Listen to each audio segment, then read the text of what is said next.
నా కొడుకు ఏ తప్పు చేయలేదు. నా కొడుకు మీద కావాలనేసి నేరము మోపినాడు. వాళ్ళ ఇంటికి కానీ అతన్ని తాకినట్టు కానీ, నేను ఈ జేబీ శ్రీనివాసుల ఇంటికి పోయినట్టు కానీ, అతన్ని తాకినట్టు కానీ రుజువు చేపించు. అప్పుడు మా వాళ్ళే తీసుకొని వచ్చి, మా యాదవులే తీసుకొని వచ్చి నీకు ఒప్పగిస్తారు. నువ్వు తప్పుడు సాక్ష్యం పెట్టి నా కొడుకు ఏ నేరం చేయనోడిని ఈ పొద్దు ఒక తల్లిగా నా గోష్ట నీకు తగలకుట్ట పోదు. ఏమే నా కన్నీరు బొట్టు నీకు ఏర్లై పారుతుంది. నీకు ఏ పొద్దు నా కన్నీరు బొట్టు నువ్వు తప్పించుకోలేవు.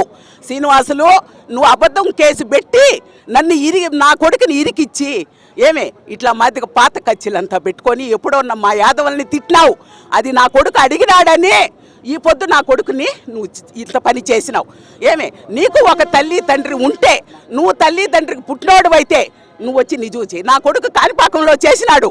నేను శాస్త్ర శ్రీనివాసులది ఇక్కడ నేను చేసిన ఒక తల్లిగా నేను గర్వంగా, నేను యాదవ కులానికే గర్వంగా, నేను యాదవ కులంలో పుట్టిన యాదవ్ బిడ్డగా, నేను కాపీది ఆడబిడ్డగా ఏమి నేను సత్యం చేసిన. నీకు దమ్ము ధైర్యం ఉంటే ఏమే నువ్వు వచ్చి సీసీ కెమెరాని బయట పెట్టి నా యాదవుల దగ్గరనే నా బిడ్డని నువ్వు తప్పు నిరూపించు. అప్పుడు నా యాదవులందరూ నీకు తల వంచుతారు. ఇప్పుడు నా యాదవులు నీకు తల ఉంచేదానికి లేదు. నా యాదవులు తల ఎత్తుకొని తిరుగుతూ ఉన్నారు. నువ్వు తిరుగు నువ్వు అంత మధ్యగా నా యాదవులు ఈ పొద్దు గర్వంగా తిరుగుతూ ఉంటారు.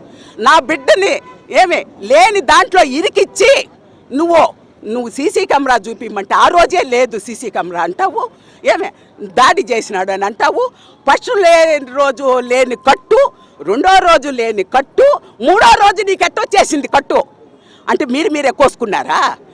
అంత కోసుకొని చేయాల్సిన అంత ఘాతుకు పని ఎందుకు చేసినావు? ఈ ప్రభుత్వాన్ని నేను అడిగేది ఒకటే, ఆ ప్రభుత్వంలో మా యాదవులు ఉండొచ్చు, వేరే కులస్తులు ఉండొచ్చు, కానీ ఈ మాయా జరిగినట్టు మీరు శ్రీనివాసులది ఇక్కడ అతి జాగ్రత్తగా మా తమ్ముళ్ళు కావచ్చు, అన్నలు కావచ్చు, మర్దీలు కావచ్చు, ఎవరైనా కావచ్చు మా యాదవుల్లో ఆ ప్రభుత్వంలో ఉంటే జాగ్రత్తగా ఉండండి. మీ నీడే మీరు నమ్మద్దండి. మీ నీడనే కజ్జాబు చేసే వాళ్ళు. కాబట్టి ఇది నా తల్లిగా నేను చెప్పగలిగింది. నా బిడ్డ ఏ నేరం చేయలేదు.